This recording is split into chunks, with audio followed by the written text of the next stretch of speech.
quando eu fui também ao corretor pedindo um lugar para abrir igreja, ele disse, você está pensando aonde? Eu falei, na estação de trem. Tem muito pobre ali, muito mendigo. Ele falou assim, mas você está maluco, você é branco, eu nasci aqui e nunca fui lá. Ele tinha uns 30 anos. Era uma distância daqui, do Norte Shopping. Ele nunca tinha ido lá. A estação de trem era para negros. Eu fui, aluguei um salãozinho, mas dando folheto nas ruas tinha uma dificuldade enorme, porque os negros amassavam folheto, jogavam no chão e me diziam coisas em Zulu que eu não entendia.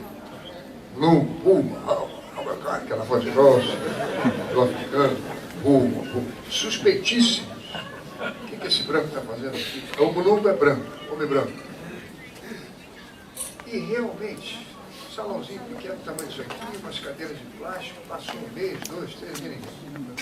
Havia uma muçulmana do outro lado do corredor, esse era um shopping pequenininho, que ficava do lado do mercado do peixe. Uma muçulmana atravessava o corredor, olhava o meu salão vazio, olhava para o outro lado. Te mandaram para o lugar errado.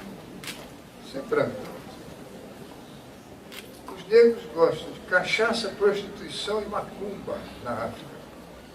De tal maneira que você vai fracassar. Mas você sabe que ali é que eu vi que nós brasileiros não somos negros, não somos brancos, não somos vermelhos. Nós somos tudo isso e muito mais.